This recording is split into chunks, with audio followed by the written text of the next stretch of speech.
시멘스가 자체 설계한 AI 칩을 이제 삼성 파운드리가 생산을 하는 거고 3나노 게이트 올어라운드 공정이 적용이 됩니다. 시멘스 입장에서도 굉장히 모험을 한 거죠. 프로세서류의 칩이 처음으로 게이트 올어라운드로 생산이 되는 거고 요거를 정말 잘 성공하면 이제 고객들 줄줄이 들어올 수 있어요.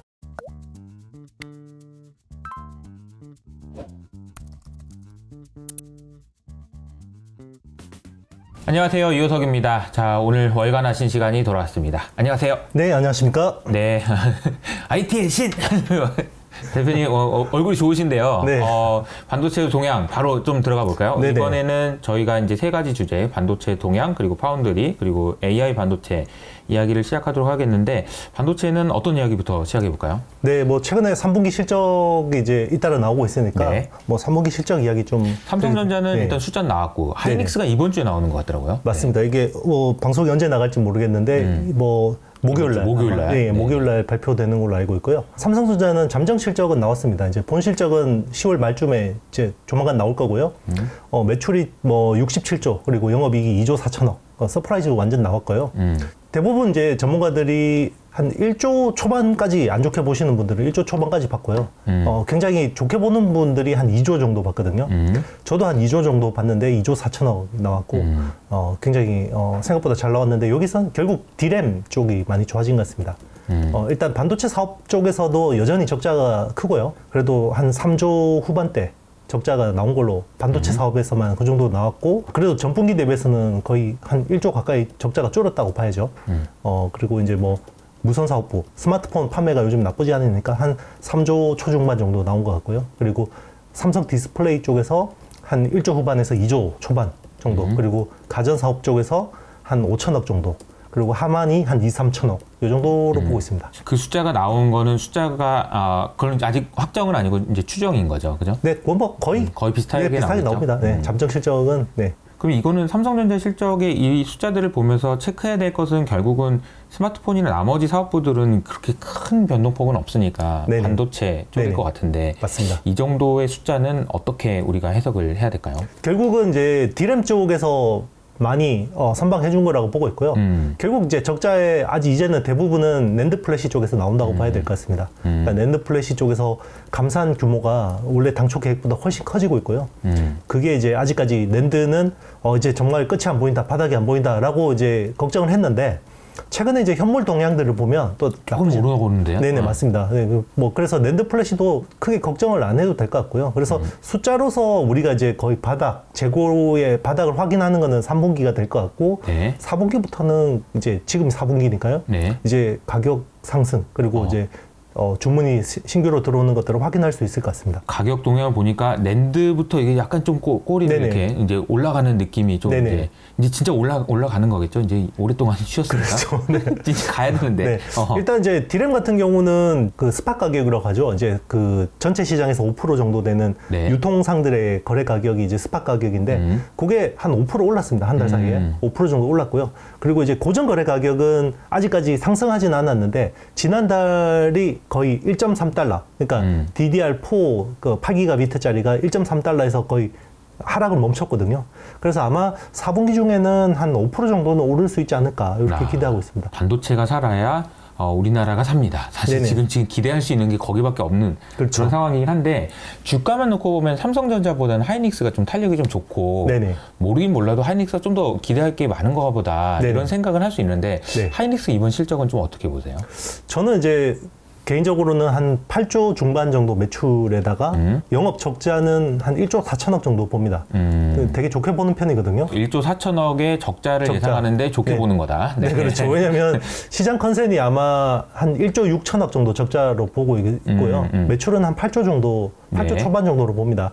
그런데 이제 저는 좋게 보는 이유가 결국 SK 하이닉스가 HBM 쪽에서 꽤 비중이 많이 올라갔을 거라고 생각해요. 시장의 어떤 컨센보다는 좀 더 많은 비중을 하지 않았을까. 그래서 이 기여도가 거기서 좀 나왔을 거다. 제일 중요한 포인트는 그거 같아요. 그 HBM 매출 비중이 D램 사업에서 지난 분기에 15%까지 올라갔거든요. 근데 이번에 이게 이제 연내 20%까지 올라갈 거다라고 봤는데, 이게 아마 3분기에도 한 20%까지 올라올 수도 있지 않을까 이렇게 생각합니다. 그게 제일 중요할 것 같아요.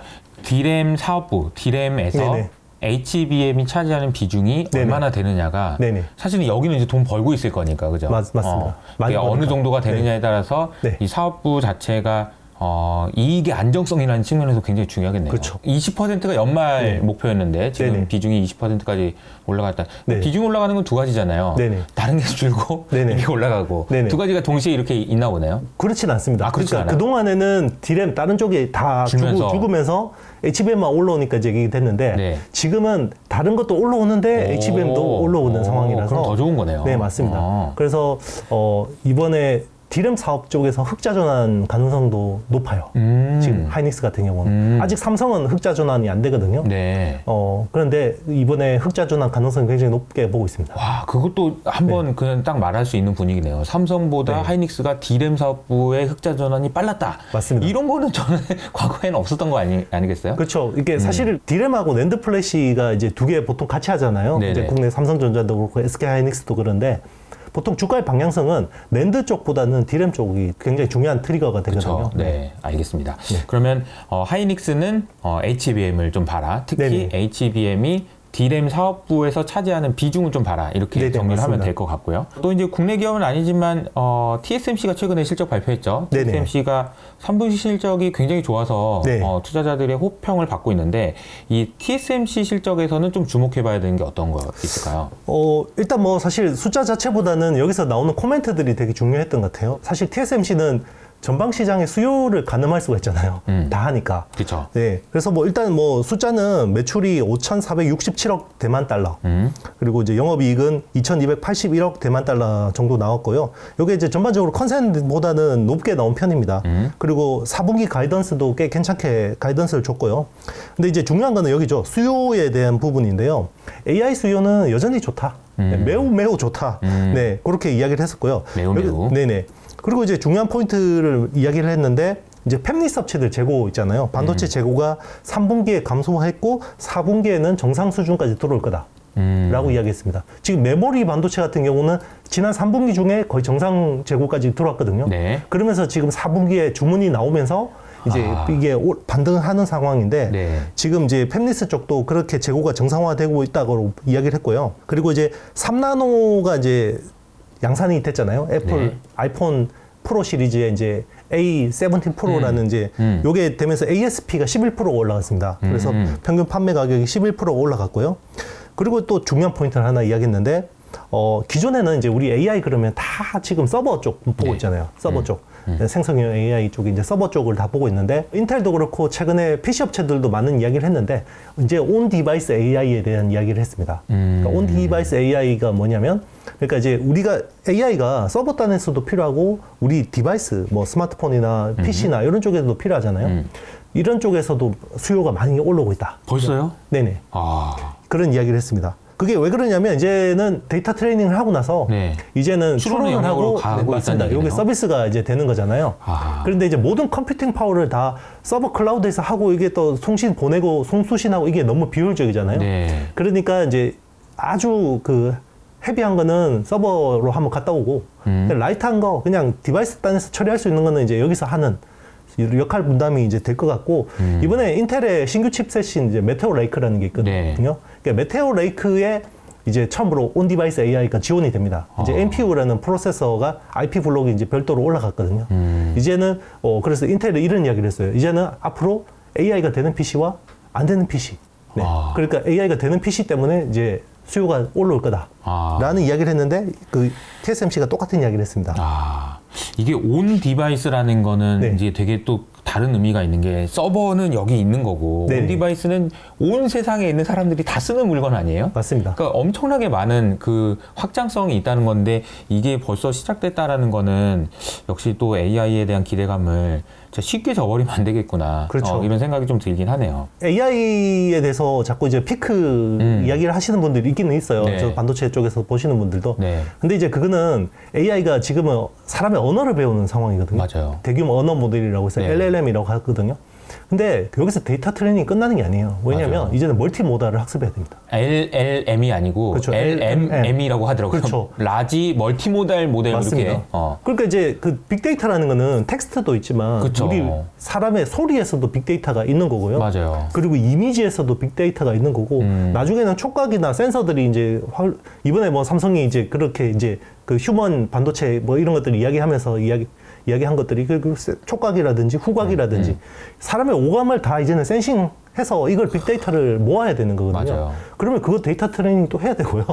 그리고 중요한 거 이제는 AI가 바디가 생기잖아요. 그렇죠. 휴머노이드 로봇이나 자율주행차는 이제 AI가 바디가 생기는 거예요. 그러면 사람이 처음에는 이제 옹알옹알 하다가 사람이 말을 배우잖아요. 그 다음에 뭐 합니까? 걷는 거 배워야 되죠. 그쵸. 움직이는 배우죠. 움직이죠. 운동지능 배워야 돼요. 아. 그게 테슬라가 하는 거죠. 아. 그러니까 이게 데이터 트레이닝이 끝나는 게 아니에요. 이게. 맞아요. 그리고 엣지 디바이스에서 또 AI 구현돼야 되고. 이게 사이클이 짧은 게 아닌데 굉장히 이게 이제 호흡이 짧으신 분들은 여기서 픽아웃이다. 그렇죠. 그러니까 이제 그 디바이스 자체가 아까 이제 AI가 되는 PC와 그렇지 않은 PC로 나눠진다고 얘기했는데 그냥 우리가 PC도 그렇고 스마트폰도 그렇고 우리가 쓰는 대부분의 그런 IT 제품이 다 바뀌어야 된다라는 거라서 맞습니다. 앞으로 한참 해야 되는 일인 것 같다라는 생각도 들어요. 그리고 학습만 해도 아까 말씀해 주셨지만 저도 깜짝 놀란 게 AI한테 지금 텍스트만 엄청나게 때려 넣어가지고 학습을 시켰더니 성능이 이렇게 좋아졌어? 이런 얘기를 하고 있는데 여기다 이제 그림도 넣고 동영상도 넣고 그렇죠. 이것도 봐봐라 한번 이것도 보고 학습해봐라 이런 상황인 거라는 거잖아요. 맞습니다. 할 게 얼마나 많아요. 그렇죠. 그러니까 이게 사이클이 끝나는 게 아니고요. 그러니까 우리 그 초연결이라고 하는 이제 IoT라는 것들이 네. 결국 우리 모바일 혁명의 산물이거든요. 그렇죠. 그게 한꺼번에 된 게 아니에요. 맞아요. 하나씩 들어갔거든요. 그렇죠. 이어폰에도 통신이라는 게 들어간 게 처음부터 그런 게 아니었잖아요. 하나씩 되는 거고, 요게 인프라가 세팅되면 이제 AI가 통신처럼 기본 인프라가 되는 것도, 이것도 이 AI 혁명에 한 10년에 걸쳐서 딱딱딱 하나씩 되는 거죠. 그럼 그 사이 사이클이 이게 가야 된다라는 건 확실한데 네. 이제 걱정스러운 부분은 이제 금리가 너무 높아서 네네. 조달 비용이 나와서 사업 비용이 안 되고 이런 이야기. 또 하나는 이제 여기저기서 나오는 병목이지 않을까 싶어요. 그러니까 일로 가야 될 길은 먼데 이게 HBM이 안 돼서 안 되고 뭐 맞습니다. 엔비디아가 안 돼서 안 되고 이런 게 이제 속도를 늦추고 이러다 보면 또 좌절하게 되고 이런 과정이 있을까봐 걱정이 아닌가 싶긴 한데 삼성전자가 그런 관점에서 보면은 메모리 초격차 전략 나오고 HBM도 삼성전자 나도 잘해보겠다 이런 얘기 나오는데 이 업데이트 안 해볼 수가 없을 것 같아요.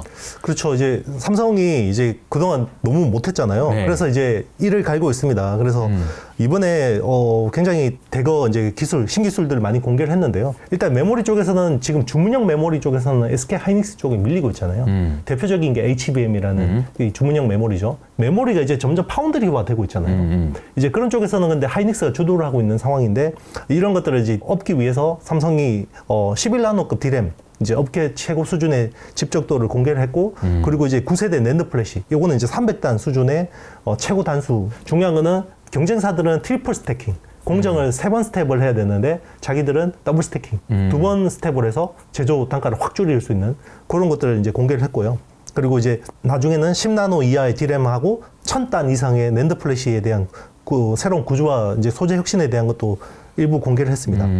이제 낸드 플래시에 대한 부분도 이야기했는데요. 지금은 이제 테라바이트 뭐 이런 수준까지 이야기했는데 이제 페타바이트급 서버 스토리지 네, 이런 것들도 조만간 선보인다고 하고요. 중요한 포인트 여기 있어요. 그 이정배 메모리 사업부장이 공식 코멘트한 건데 우리 HBM3 양산하고 있어라고 이야기했습니다. 최근에 삼성전자 주가가 그래도 빠지는데 덜 빠지죠. 업계에서는 블러핑 아니냐, 뭐 나온 게 없는데 왜 양산이냐라고 하는데. 양산하고 있다 그러니까 사업부장이 그러니까요. 네, 요게 좀 양산 수율이 중요할 텐데. 네, 그렇죠. 아무튼, 뭐 네. 수율은 나중에 이제 확인이 될 거고 일단은 HBM3 양산하고 있다라고 이야기했고 그리고 차세대 제품인 HBM3도 뭐 잘 개발하고 있다 이렇게 이야기를 하니까 이게 삼성이 그 동안에는 불과 몇 주 전만 해도 이거 잘 안 되나 보다라고 해서 주가가 막 밀렸는데 삼성 사업부장이 이제 이야기를 하니까 네. 그걸 되나 보다라고 이제 좀 생각을 하는 것 같습니다. 이게 이제 사실 보면은 삼성이 그동안 이렇게 잘할 거야 뭐 이렇게 얘기하는 게 아니고 그냥 잘했는데 그렇죠. 지금은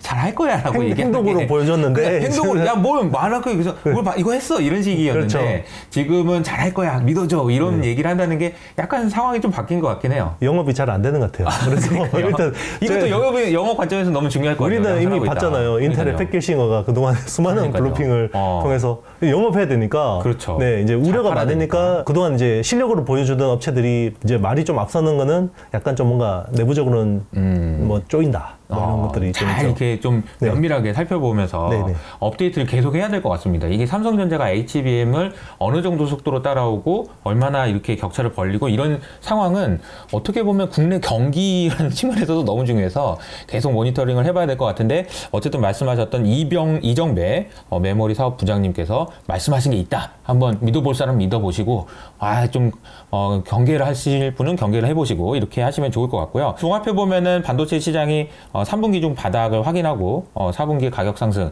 이거 좀 확인할 수 있을 걸로 좀 긍정적으로 기대한다고 정리하면 될까요? 네, 맞습니다. 일단 이제 DRAM 같은 경우는 4분기에 그래도 꽤 의미 있게 상승할 것 같아요. DDR5 같은 경우는 아무래도 신제품이다 보니까 당연히 이제 한 3에서 8% 정도 상승률로 보고 있는 것 같고요. 그리고 이제 그 레거시 DRAM인 DDR4 같은 경우는 보합 아니면 한 5% 정도 상승으로 보고 있습니다. 이런 건 지금 트렌드 포스 쪽에서 이제 나오는 자료를 참고를 했고요. 그리고 이제 낸드 플래시 같은 경우는 3에서 8% 정도로 이제 상승을 지금 기대하고 있습니다. 그러니까 그 가격 상승이라는 것이 중요한 이유가 어쨌든 Q는 갑자기 많이 늘어나진 않는데 가격은 좀 변동성이 크니까요. 근데 이제 DDR5 같은 경우에는 신제품이기 때문에 뭐 3에서 8% 그리고 이제 DDR4는 5% 내외, 낸드는 3에서 8% 그러니까 이게 변동폭이 좀 크긴 한데 어쨌든 전반적으로 방향성은 좋아지는 방향으로 네, 갈 수 있다. 최근에 보면요, 이게 그 DDR5 어떻게 보면 핵심 관련주가 아비코 전자라는 회사가 있거든요. 아비코 전자. 네, 아비코 전자 주가 흐름을 보면요, 괜찮아요. 그러니까 왜냐하면 이 회사가 이제 그 수동 소자, 그 DDR5 모듈에 들어가는 메탈 파워 인덕터라는 걸 핵심적으로 공급하는 업체인데 최근에 주가들이 이제 DDR5 쪽 가격이 이제 긍정적으로 움직이니까 이런 이제 업체들이 좋아지고 있고 그리고 이제 그 테스터 업체 있거든요. DI라는 회사가 있습니다. 여기는 이제 우리 강남스타일 싸이 형님의 아버님이 하는 회사인데 그 회사가 어떤 걸 하냐면 DDR5용 이제 버닝 테스터를 주로 합니다. 이제 그런 쪽에 하는데 최근 수주 흐름이 좋아요. 삼성 중국 법인 쪽에서 좀 수주가 많이 나오고 있는데 이런 것들은 이제 DDR5 전환율이 굉장히 많이 높아지고 있다는 거죠. 그래서 지금 현재 보면 전체 DRAM에서 DDR5 침투율이 한 10% 정도를 지나가는 것 같습니다.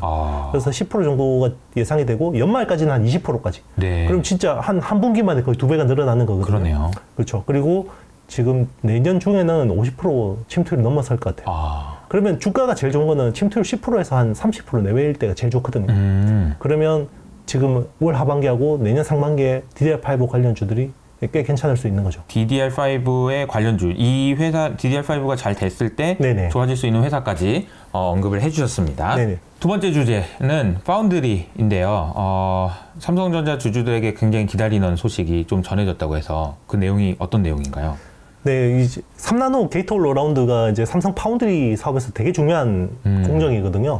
왜냐하면 그동안 TSMC하고 막 그 3단 공정 경쟁을 하는데 계속 밀렸거든요. 그러니까 예전에 그 애플 AP를 놓고 막 서로 3단 공정 경쟁을 했잖아요. 근데 아이폰 6 때인가 그때 TSMC가 16나노였고 삼성 파운드리가 14나노였는데 그때 그런데 성능이 16나노가 더 잘 나왔었거든요. 14대 16이었으면 14가 훨씬 좋아야 되는데 16이 더 좋았다. 네, 맞습니다. 그게 이제 팬아웃 WLP라는 어드밴스드 패키징 기술을 적용해서 그때 이제 밀려서 100% 이제 애플 물량이 TSMC로 갔잖아요. 그 뒤로는 이제 이길 수가 없어요. 왜냐하면 애플이라는 좋은 팹리스 회사가 가버리면 이걸 따라잡기가 쉽지 않거든요. 그래서 10나노, 7나노, 5나노, 4나노까지는 TSMC한테 항상 밀렸죠.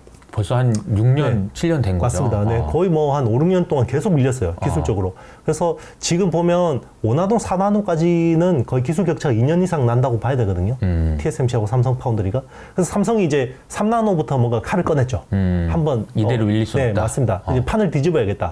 라고 해서 신공정을 먼저 도입합니다. 그래서 그게 게이트 올 어라운드라는 거고 기존에는 트랜지스터 구조가 핀팻이라는 구조를 썼는데 요거를 게이트 올 어라운드 구조로 바꾼 거고 삼성은 3나노에 이제 처음 시도하는 거고 TSMC는 2나노부터 합니다. 그러니까 삼성이 먼저 신공정을 시도를 한 건데 중요한 건 이 내용이 좀 더 자세하게 궁금하신 분은 지난달 월간 아신을 보시면 지난달에 아주 자세히 설명을 해주셨어요. 네. 그렇죠. 여기 영상에 올려놓겠습니다. 네. 네. 그래서 이제 이게 이제 지난 하반기부터 그 양산을 하고 있는데 여기 중요한 게 이제 중국산 비트코인 채굴칩을 생산을 하고 있었죠. 그런데 이번에 신규 수주를 했다라는 소식이 나왔고요. 이게 지멘스 쪽에 AI 서버용 칩인 것 같습니다. 그러니까 지멘스가 자체 설계한 AI 칩을 이제 삼성 파운드리가 생산을 하는 거고, 이게 3나노 게이트 올 어라운드 공정이 적용이 됩니다. 그러면 이제 지멘스 입장에서도 굉장히 모험을 한 거죠. 그러네요. 좀 안정적인 TSMC의 핀팩 공정 대신에 이제 삼성의 게이트 올 어라운드를 처음으로 이제 시도를 하는 거고요. 그러니까 프로세서류의 칩이 처음으로 게이트 올 어라운드로 생산이 되는 거고, 중요한 게 이게 어드밴스드 패키징도 적용이 돼요. 그러니까 그냥 기존의 플립칩 BGA에다가 그냥 단층 구조로 하는 게 아니라 우리 엔비디아 A100이나 H100 같은 2.5D 구조 있죠. 칩. 그걸로 하거든요. 그래서 그거는 TSMC 코어스가 지금 100% 독점하고 있잖아요. 2.5D 구조는. 근데 삼성이 여기서 아마 아이큐브 기술을 코어스하고 같은 아이큐브 기술을 아마 적용할 것 같습니다. 그래서 요거를 정말 잘 성공하면 이제 고객들 줄줄이 들어올 수 있어요. 네, 굉장히 우리가 이제 게이트 어라운드에 대한 기대감이 굉장히 많았고 이것이 되면은 삼성전자가 그래도 한번 한 칼 하는 거죠. 그동안 내내 당했던 6, 7년 동안 절치부심하다가 꺼낸 칼인데 일단은 시작은 나쁘지 않은 거네요. 그러니까 맞습니다. 그냥 비트코인 채굴 하는 데나 써 이런 정도가 아니고 그래도 지멘스에서 하는 거면은 좀 의미가 있다라고 볼 수 있는 거네요. 맞습니다. 그래서 이게 잘 양산이 된다 그러면 삼성 파운드리는 굉장한 기회를 잡게 될 것 같습니다. 그리고 삼성전자, 현대차그룹, LG전자까지 최근에 이제 국내 테크 기업들도 좀 정신을 차리고 이거 한번 좀 어떻게든 뭐라도 해봐야 되겠다라는 생각을 하시는 것 같아서 관련해서 이제 짐 켈러 이분 이름이 계속 언급된단 말이에요. 맞습니다. 네. 그 내용을 좀 소개해 주시죠. 짐 켈러는 우리 그 월간 아시는스도 여러 번 소개를 드렸었죠. 도대체 뭐 하는 사람이냐? 슈퍼 엔지니어. 그러니까. 그냥 그 풀스태커라고 하죠. 소프트웨어 기술을 처음부터 끝까지 다 할 수 있는. 이제 뭐 일론 머스크나 뭐 스티브 잡스나 빌 게이츠 같은 급의 이제 그런 풀스태커라고 볼 수 있는 건데. 그러니까 제가 그게 너무 궁금해가지고 지난번에 한번 저희가 안델공항님하고 같이 한번 저녁 식사를 하면서 너무 궁금해서 짐 켈러라는 사람은 도대체 아니 어떤 천재이길래 그런 게 가능한 거냐라고 얘기했더니 그 안델공항님이 얘기해 주셨던 개념이 저는 기억이 나는 게 다 아는 것 같다. 맞습니다. 전 공정을 다 알아서 이게 문제가 되면 야 여기선 이렇게 와서 이렇게 이런 것들이 너무 중요한데 이걸 너무 잘하는 것 같다라고 얘기해 주셨거든요. 맞습니다. 네, 그분이 우리나라는 지금 뭘 하고 있어요? 그렇죠. 이제 그분이 이제 그 AI 반도체 설계하는 회사를 가지고 있어요. 이제 이분이 그동안 설계했던 칩들이 대박이거든요. 애플의 A 바이오닉 칩, AP 설계를 했고, 그리고 이제 테슬라 FSD 칩을 설계했고, 그 AMD 가서 이제 멀티코어 설계해놓고, 지금의 젠 아키텍처, 라이젠 시리즈 다 설계해놓고 나왔고요. 그리고 인텔 가서 지금 나오는 사파이어 레피즈하고 지금 나오는 메테오 레이크, 차기 에로 레이크까지 다 설계해놓고. 근데 올해도 안 했어요. 한 2, 3년 그냥 일하다가 툭툭 그냥 괴물 같은 반도체 하나씩 던져놓고 나오거든요. 그러니까 어떻게 보면 이분이 과언이 아닌 게 이분의 설계에 의해서 세상이 돌아가고 있다고 해도 과언이 아니에요. 맞습니다. 그러니까 이제 이런 분이 이제 국내 업체하고 협력을 강화하는 건 굉장히 좋은 거고, 지금 유니콘 회사예요. 텐스토렌트라는 캐나다 AI 벤처 회사인데 지금 시총이 조 단위가 넘습니다. 그런데 이번에 1억 달러 펀딩했는데 우리나라 기업들이 80% 됐어요. 80%? 현대차 그룹이 50% 됐고요. 그리고 삼성이 30% 됐습니다. 그리고 이제 이 펀딩하기 전에 이제 LG 스마트 TV용 그 AI 반도체 설계 프로젝트 같이 한다고 발표했었고요. 이번에 그 텐스토렌트의 4나노 칩, 그러니까 AI 반도체 칩을 삼성 파운드리에서 양산한다 라고 이야기했습니다. 그리고 현대차 같은 경우는 레벨 3 자율주행차를 이제 본격화해야 되잖아요. 그래서 지금 여러 군데 칩을 갖다 쓰고 있는데 그 중에 하나로 이제 텐스토렌트하고 협력을 해서 자체 설계 칩을 하거나 아니면 텐스토렌트의 칩을 좀 갖다 쓰려고 하지 않을까라고 생각을 합니다. 야, 그러니까 이제 삼성도 그렇고 현대차도 그렇고 LG전자까지 짐 켈러가 만든 그 회사와의 협력 관계를 굉장히 공고히 하고 있고, 그러면 삼성전자 파운드리도 좋고, 뭐 현대차도 좋고, LG전자도 좋고, 다 좋은 그림이, 그리고 이런 좋은 반도체 만들어주세요. 그렇죠. 이런 뛰어난 사람하고 같이 프로젝트를 하잖아요. 그러면 이제 설계 노하우를 되게 많이 배울 수 있어요. 그러니까 배울 게 많겠지. 맞습니다. 그리고 예전에 그 거스 링크가 와서 우리나라 축구 완전 유소년 시스템까지 다 갈아엎어 버렸잖아요. 그런 것처럼 우리나라 이제 설계 쪽에 이제 어떤 체계화에 좀 도움이 될 것 같고, 그리고 중요한 게 또 이분이 지금 설계하는 그 칩들이 그 ARM 아키텍처 기반이 아니에요. ARM이 네. 이제 얼마 전에 그 상장했던 그 회사죠. 네. 맞습니다. 지금 우리 모바일 칩, 그러니까 저전력 칩은 대부분 ARM 아키텍처가 대부분이거든요. 네. 90% 이상이 대부분 ARM 아키텍처 기반인데 그 자체 AI 반도체 설계 칩들도 대부분 ARM 아키텍처 기반으로 설계를 해요. 네. 빅테크들도. 네. 근데 이분 특이하게 리스크5 기반으로 설계를 합니다. 그래서 리스크5 기반으로 설계하는 거는 리스크5라는 거는 이제 ARM 아키텍처의 대체 아키텍처인데 이게 오픈 소스 같은 특징이 있어요. 리눅스 같은. 네, 그래서 이런 쪽으로 해서 이제 설계를 하기 때문에 리스크5 기반으로 또 우리나라가 많이 배울 수 있고 노하우도 쌓을 수 있고 레퍼런스도 쌓을 수 있다라는 장점이 있을 것 같습니다. 아, 이게 그러면은 ARM으로 그동안 해왔던 쌓아왔던 그런 것들이 크게 바뀌는 계기가 만약에 혹시 된다라고 네네. 하면 우리나라가 여기에서 이제 기술적인 선도를 할 수 있는 그런 구조도 되겠네요. 맞습니다. 그러니까 우리 그 파운드리라는 비즈니스가 뭐 공정 네. 잘해주는 것도 중요한데 거기 가지고 있는 셀 라이브러리라고 해서 IP들이 되게 중요하잖아요. 근데 이제 ARM 아키텍처 기반은 지금 TSMC 쪽으로 너무 좋은 IP들이 많을 거 아니에요. 그렇죠. 그러면 삼성 파운드리는 이거를 피해서 설계를 해야 돼요. 생산할 때. 그렇죠, 그렇죠. 이 특허를 하면 안 되기 때문에 네. 이렇게 쉽게 갈 수 있는 걸 이렇게 돌아가지고 가야 되거든요. 맞아. 굉장히 비효율적이에요. 근데 리스크5 쪽에서는 아마 그런 것들이 아직까지 적을 거라는 거죠. 그리고 이제 결국은 이제 네. 누가 이걸 써주느냐의 문제가 맞습니다. 있을 거 아니에요. 그렇죠. 그러면 이제 짐 켈러의 반도체를 생산하면서 리스크5 기반한 어떤 IP들이 많이 축적이 될 거 아니에요? 그러면 어떤 업체들이 리스크5 기반으로 칩을 양산하려고 그러면 TSMC보다 이거는 삼성이 낫네. 그렇죠, 그렇죠. 특화할 수 있다는 거죠.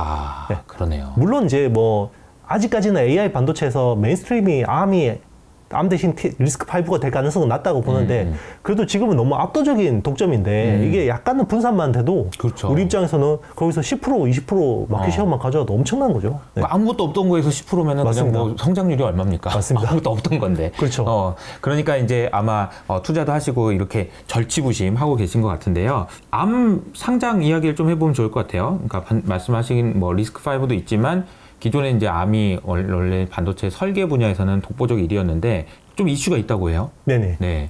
뭐 이번에 IPO 할 때도 좋은 건 다 알겠고 뭐 IP 시장 성장하고 그러니까 ARM이 유망한 건 알겠는데 리스크로 꼽히는 게 핵심적인 게 이제 ARM 차이나의 문제거든요. 네. 이게 이제 ARM 차이나는 이게 좀 이상하잖아요. 네. 본사한테 반역을 하는 지사라는 게 우리 좀 굉장히 특이하잖아요. 그죠? 그래서 이걸 좀 봤는데 ARM 차이나가 좀 특이해요, 구조가. 그러니까 그 지사 중에서 그러니까 대부분 ARM이 글로벌 지사들이 브랜치들이 되게 많을 거 아니에요. 그런데 대부분은 마케팅만 합니다. ARM 코리아도 마찬가지고요. 그런데 그 중에 일부 국가들은 그 개발도 합니다. 칩 설계나 이런 것들을 가지고 하는데 그런 지사들은 굉장히 어떤 중요한 지사들이겠죠. 네. 그게 대표적인 게 인도가 있고요. 네. 그러니까 ARM 인디아 그리고 ARM 타이완 이런 데서는 설계를 합니다. 그리고 ARM 차이나가 이런 쪽 이제 설계를 하는데요. 이거를 손정희 회장이 그때는 이제 한창 미중 간에 이런 갈등도 있고 하니까 ARM 차이나를 중국 본토에다 상장을 하려고 했던 것 같아요. 네. 그런데 이제 중국은 상장하려면 100% 외자 회사가 상장을 할 수가 없거든요. 그래서 지분을 이제 이렇게 중국 로컬한테 줘야 돼요. 근데 중국 로컬이라고 하지만 사실상 중국 정부 쪽이겠죠. 네. 대부분. 그래서 지분을 51%를 준 거죠. 줬는데 상장이 안 됐습니다. 그러니까 이게 자회사인데 어떤 이사회에서 이제 이길 수가 없는 거죠. 그런데 그때 그 ARM 차이나 대표로 내정한 사람이 이제 중국 쪽으로 붙어서 그 ARM의 기술을 빼돌려서 중국 쪽으로 이런 걸 한 거죠. 그래서 해임을 했어요. ARM 차이나 대표를. 근데 51% 지분을 가진 중국 쪽에서 거부. 이게 복잡하네. 네. 얘기 들어봤는데 봐도 이게 그 법정 공방이 있을 것 같고 싸움이 날 것 같은. 근데 중요한 게 전체 ARM의 매출에서 중국 브랜치가 차지하는 비중이 25%예요. 아유, 크네요. 4분의 1이거든요. 근데 여기서 언제 거래를 끊을지도 모르겠고 얘들이 언제 그 돈을 줄지 안 줄지도 불확실하고 그러니까 이제 그 불확실성 때문에 굉장히 리스크로 꼽히는 거죠. 네. ARM이 이제 최근에 상장하고 기대감을 많이 모았는데 그런 또 변수들이 있다라는 걸 알 수 있었습니다. 그리고 삼성전자가 이게 자체적으로 설계한 AP 엑시노스가 귀환한다고 합니다. 이거는 어떤 의미가 있을까요? 그러니까 엑시노스 그러면 이제 막 일단 고개를 내두르는 분들 많죠. 네네네. 이게 이제 갤럭시를 쓰시는 분들은 엑시노스 AP 적용돼 있다 그러면 별로 안 좋아하시거든요. 퀄컴 AP가 좋다. 왜냐하면 이제 이게 갤럭시 S22에서 엑시노스 2200이라는 칩이 적용이 됐고 이제 퀄컴 스냅드래곤이 적용됐는데 그때 그 GOS 사태라고 발열 때문에 그쵸. 반도체 성능 떨어뜨려가지고 한번 문제가 됐잖아요. 거기에다가 또 4나노 삼성 파운드리 공정 썼는데 수율 안 나와가지고 난리가 났잖아요. 그런데 그때 퀄컴이 그래서 그거를 통째로 들고 TSMC로 갔어요. 근데 문제가 없는 거죠. 그래서 이제 엑시노스가 이번 올해 나온 갤럭시 S23에서는 빠졌습니다. 퀄컴 스냅드래곤을 100% 썼더니 성능도 꽤 괜찮게 나오는 거죠. 네. 그러면 이제 갤럭시를 만드는 사업부 쪽에서는 그냥 스냅드래곤 계속 쓰면 좋은 거죠. 그러니까 그러니까 삼성전자 전체가 아니고 갤럭시 만드는 입장에서는. 네, 그렇죠. 그런데 이제 엑시노스라는 캡티브 물량이 없으면 삼성 시스템 반도체 사업은 굉장히 어려움이 있을 수밖에 없어요. 왜냐하면 3단 공정의 물량의 절반을 엑시노스가 채워줘야 되거든요.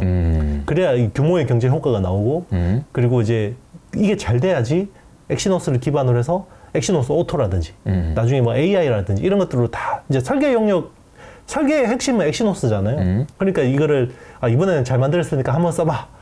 그래서 이제 쓴다고 하거든요. 그래서 갤럭시 S24에는 엑시노스 2400이라는 이제 하이엔드 칩이 적용이 되는 걸로 이제 확인이 됐고요. 그 갤럭시 S24는 3개 모델이 있습니다. 기본 모델이 있고 이제 플러스 모델이 있고 울트라 모델이 있는데 기본 모델하고 플러스 모델에만 엑시노스가 적용되고 아무래도 울트라 모델은 하이엔드니까 퀄컴 스냅드래곤 그냥 쓰기로 했습니다. 이걸 봐도 사실 이제 삼성전자 그러면 하나처럼 움직이는 것 같지만 사업부별로 얼마나 이해관계가 복잡하게 아니 핸드폰 만드는 입장에서는 야 퀄컴 그거 좋은데 그거 쓰자라고 하지만 삼성전자 전체 입장에서 보면 이것도 좀 써줘. 이걸 써줘야 이게 잘 돼가지고 우리 회사가 잘 되는 거야. 이렇게 얘기하는 과정이 느껴지는 것 같네요. 두 번째 시간에는 이제 파운드리와 관련된 이야기인데 굉장히 좀 흥미로운 이야기들이 많았던 것 같습니다. 짐 켈러 이야기도 있었고 과연 우리나라에 있는 그 전자 회사들이 절치부심한 것이 어떤 효과로 나올지 얼간하시는 장점은 이런 부분인 것 같아요. 계속해서 이제 꾸준히 업데이트를 해주시니까 무슨 말인지 알아듣겠고 다음이 또 궁금해져요. 다음 달엔 또 무슨 일이 있을까? 짐 켈러랑 또 무슨 일을 할까? 이런 이야기들이 전달 계속 쭉 이어가 보시면 너무 재밌을 것 같다라는 생각이 듭니다. 자, 이제 마지막 주제는 AI 반도체인데요. AI는 최근에 엔비디아가 좀 조정을 받고 있는 모습이에요. 뭐 테슬라도 조정을 받고 물론 이게 매크로 이슈도 있을 수 있는데 내부적인 이슈도 좀 있는지 좀 확인 한번 좀 해주시면 좋을 것 같습니다. 지금 엔비디아가 너무 잘 나가고 있죠. 사실 지금 A백하고 H백이 뭐 없어서 못 파는 상황이니까. 그런데 이제 사실 엔비디아도 되게 많이 팔고 싶을 거예요. 그런데 여기에 이제 병목이 결국 TSMC의 어드밴스드 패키징 라인이 병목이거든요.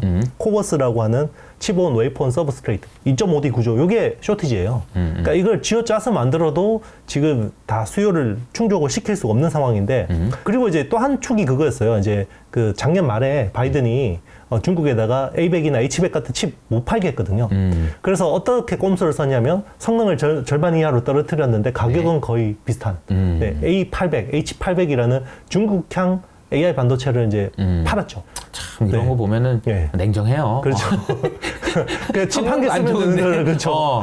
그렇게 너 쫄리잖아. 그러면서 서로 아는 거지 또. 맞습니다. 근데 이제 중국은 자력갱생의 나라잖아요. 이번에 SMIC가 7나노 성공시킨 것만 봐도 그러니까 이런 A800이나 H800 칩을 가지고 AI 성능을 꽤 괜찮게 내는 거예요. 왜냐하면 중국은 사실 빅데이터를 또 너무 취합하기 좋은 구조이기 때문에 그러니까 이제 이게 컴퓨팅 파워 쪽에서 뭔가 이거 막았는데 빅데이터 쪽에서 많이 커버를 해주니까 모델링 같은 것들도 잘하고 하니까 뭐 전 세계 그 AI 연구 개발자 중에 3명 중에 1명은 중국인이거든요. 그만큼 맨파워도 좋고 하니까. 그러니까 이제 그때 얼간 아시님이 설명해 주신 게 AI 잘하려면은 계산, 컴퓨팅을 잘하든가 아니면 알고리즘이 좋든가 아니면은 데이터를 막 빅데이터를 하든가. 근데 이제 중국은 이게 너무 세니까 그게 이제 컴퓨팅 능력은 좀 떨어져도 이게 어느 정도 이게 따라온다라는 게 이렇게 되면 이제 미국 입장에서는 뭐야 이런 생각을 좀 할 수 있을 것 같아요. 그렇죠. 이제 컴퓨팅 능력이 뭐 A100이나 H100보다는 떨어지지만 얘들은 또 뭐 그냥 컴퓨터용 PC용 그래픽 카드 같은 거 막 병렬로 연결해서 또 자력갱생하는 거죠. 이게 북한의 목탄차 같은 거 그러니까 뭐든 하는 거죠. 나무 떼서 달리는 자동차 같은 것들을 만드는 거죠. 원래는 그게 전기도 너무 많이 먹고 하면 안 되는 건데 중국이니까 하는 거죠. 돈도 대주고 이것도 근데 못 팔게 했어요. 그러다 보니까 이제 인텔의 가우디 2가 굉장히 잘 팔렸는데 아마 지금 인텔의 가우디 2도 못 팔게 할 가능성이 높은 것 같습니다. 그러니까 이제 중국은 칩 수급이 이제 점점 이제 어려워지는 것 같고요. 네, 칩 수급이 어려워지는 것 같은데 그러면 중국은 이런 상황을 어떻게 돌파를 하려고 하냐면 프로세서를 좋은 걸 못 쓰니까 메모리를 오버스펙으로 쓸 것 같아요. 최근에 틱톡의 바이트 댄스가 네. SK 하이닉스를 방문했어요. 그래서 거기서 어떤 이야기냐면 자기들 생성형 AI에 쓸 메모리, 주문형 메모리를 만들어줘. 라고 이야기를 하고 왔습니다. 주문형 메모리? 맞습니다. 네. 그러니까 이제 자기들의 프로세스에 맞는 최적화된 메모리를 요구한 거죠. 그래서 그거를 아마 하고 갔을 것 같고 그전에는 또 엔비디아도 왔다 갔고요. 메타도 자기들 주문형 메모리 주문하고 갔습니다. 그러니까 그게 다 하이닉스 쪽으로 가는 거죠. 그러네요. 네. 그러네요. 하이닉스가 잘하니까. 그래서 요게 뭐 장점도 있고 약간 단점도 있는데 요게 마냥 나쁜 이슈는 아닐 수도 있겠다라는 생각도 듭니다. 그러니까 우리나라 반도체 업체는 우리나라 반도체 업체 올해 얼마나 좀 그랬습니까? 엔비디아 올라간 손가락만 빨고 우리는 뭐냐 이런 HBM 팔았잖아요. 그래도 HBM 팔았잖아요. 그러니까 근데 네. 이제 요즘에 오히려 네. 야 중국에서 메모리를 더 성능을 네. 높여버리자 차라리. 그렇죠. 근데 또 이게 하이닉스 메모리를 또 중국에 팔면 또 이제 또 막 걸리는 거 아닙니까? 까보니까 화웨이는 그런데요. 이제 네. 다른 쪽은 괜찮아요. 네네. 아직까지는. 네네. 언젠가 또 어떻게 막힐지 모르니까 또 봐야 되긴 하겠지만. 맞습니다. 일단은 아직까지는 팔 수 있을 때 팔아야 되고. 그래서 뭐 최근에 뭐 중국의 어드밴스드 패키징 쪽도 뭐 못 팔게 한다라고 이야기는 나오고 있는데 네. 이게 또 뭐 시간이 좀 걸리니까 그 사이에 좀 많이 팔아먹어야 될 것 같습니다. 이게 미국이 먼저 가고 중국이 이렇게 따라오려면 또 한 대 때리고 때리고 이런 구조가 아닌가 그런 생각이 좀 드는데요. 그 엔비디아 칩은 원래는 지금 우리가 얼마 전까지 계속 업데이트 해주실 때 야, 없어서 못 판다 이런 얘기 해주셨는데 최근에는 좀 분위기가 어떻게 바뀌었어요? AI 반도체 뭐 개발 관련해서는? 계속해서 없어서 못 파는 상황은 맞고요. 계속해서 쇼티지입니다. 그러니까 빅테크 업체들이 그래서 계속 기다리기가 이제는 쉽지 않은 거죠. 네. 뭐 자기들 급한데 칩은 없고 그러니까 자체 설계 쪽으로 선회를 많이 합니다. 그러니까 사실은 서버 쪽에서는 엔비디아 칩 쓰는 게 제일 좋아요. 그런데 없으니까 뭐 테슬라도 도조 칩을 자기용 이제 슈퍼컴퓨터에 쓰는 도조용 D1이라는 칩을 대규모 주문을 했고요. 엔비디아 칩이 원활하지 않기 때문에 그리고 이제 다른 빅테크 업체들도 그런 상황입니다. 그래서 자체 주문 이제 쪽을 그것도 이제 데이터 트레이닝용으로 많이 나오고 있고요. 그런 것들이 이제는 어떻게 보면 삼성 파운드리 입장에서는 기회죠. 그러면 이런 쪽에 수요들을 일부만 가져와도 지금 TSMC는 팹이 그래도 선단 공장 쪽은 지금 계속해서 빡빡하잖아요. 네. 근데 삼성은 우리 쪽으로 와. 20% 30% 싸게 줄게. 네, 대신에 이제 약간 품질은 조금 이제 걱정이 되지만 네, 그런 상황인 거죠. 그러니까 이제 AI 그 빅테크들이 AI를 자체적으로 설계한다라는 얘기가 서버는 어려울지 몰라도 아까 다른 부분에서는 우리한테 맞는 거를 우리가 설계하면 우리가 더 나을 수 있다 이런 생각을 할 수 있는 거고 그러면 또 이제 삼성전자 입장에 기회가 될 수 있다는 거네요. 그러니까 이제 지금은 서버 쪽도 엔비디아보다는 못하지만 그래도 지금 당장 필요하니까 막 하는 거죠. 기다리다 지쳐서. 네네, 맞습니다. 언제 오는 거냐. 그 중에 하나가 이제 지멘스가 이번에 주문낸 것도 그런 거라고 봐요. 아까 말씀하셨던 삼성전자로 주문 나왔던 그 맞습니다. 내용이라고 보면 되겠네요. 네네. 야, 그러니까 이게 업계가 계속해서 꿈틀꿈틀 변하고 있다라는 생각이 많이 들어서 이 얼간 아시는 시간을 통해서 업데이트하는 게 얼마나 소중한 시간인지 모르겠습니다. 엔비디아의 신제품 조기 출시 전략하고 그리고 이제 빅테크들의 자체 설계 AI 반도체 확산이 되게 되면 그러니까 이 두 개가 만나면 HBM3 이 시장의 구도는 또 어떻게 되는 건가? 이것도 좀 궁금합니다. 네. 그렇죠. 이제 엔비디아도 지금 H100을 많이 만들어서 팔아야 되잖아요. 네. 근데 TSMC가 병목인데 TSMC는 또 코어스 투자를 열심히 하고 있는데 또 이게 내년 하반기나 돼야지 팡팡 나오잖아요.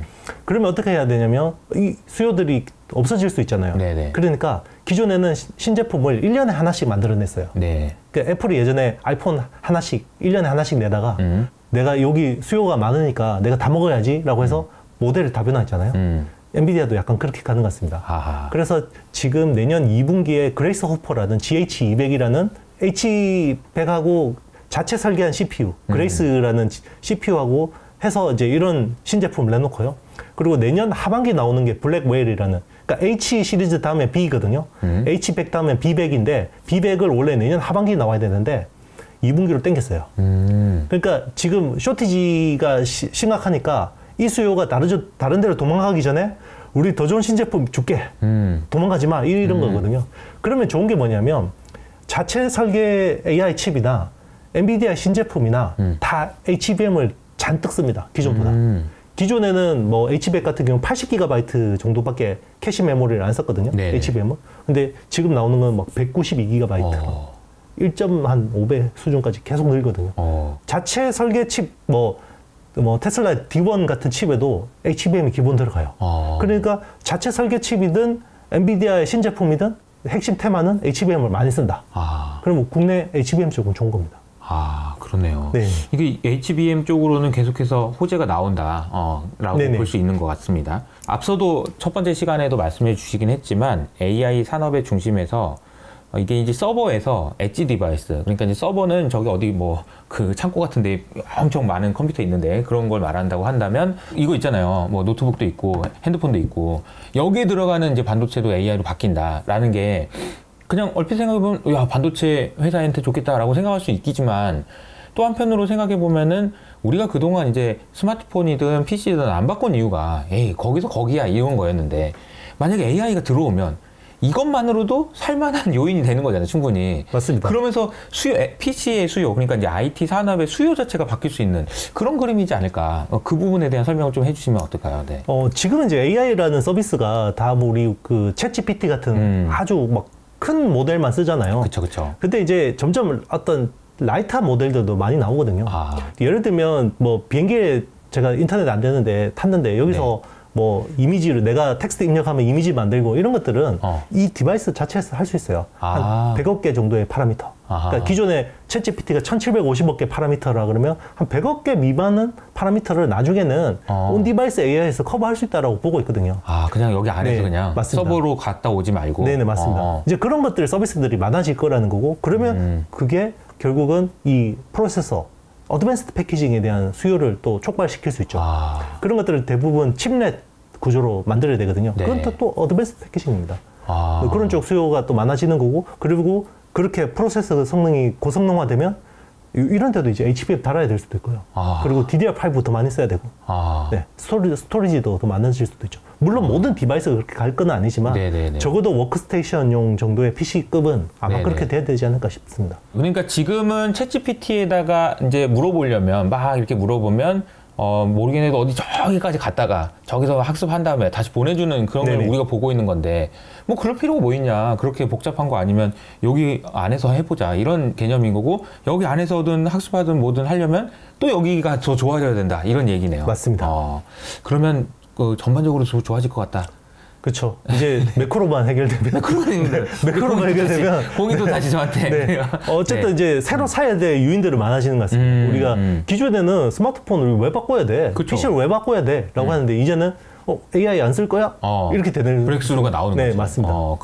그런 것들도 사실 뭐 앱을 만드는 입장에서도 야 AI가 들어간 앱을 만들어야 되는 거고 그런 새로운 제품들이 계속 나올 수 있는 그런 판을 열어줬다는 점에서 굉장히 좀 중요한 의미가 있는 것 같은데 문제는 이제 금리가 또 막 전쟁이 뭐 이런 거잖아요. 그래서 맞습니다. 이런 매크로 환경이 이제 계속 되다 보니까 어려운 부분도 있고 뭐 아까 뭐 엔비디아 포함해서 주가가 안 좋은 이유들도 설명을 해주셨는데 묵묵하게 지금 가고 있다는 거죠. 그러다 보면 뭐 주가가 조정이 기회가 될 수도 있을 것 같고 계속해서 월간 아신을 통해서 업데이트를 하시면 좋을 것 같다라는 생각이 듭니다.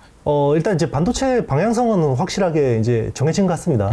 일단 이제 중요한 거는 방향성은 정해졌는데 이게 이제 속도의 문제인 것 같아요. 이게 이제 매크로 변수들이 이 어떤 다시 상승하는 이 속도를 얼마나 지연시킬 거냐, 아니면 뭐 우리가 기대하는 것보다 또 빨리 올 거냐, 이거의 차이일 거기 때문에 지금은 어떻게든 이제 제일 중요한 거는 본인의 이제 마인드를 제대로 잡고 중심을 잡고 엔터를 어떻게 잘 눌러야 되느냐.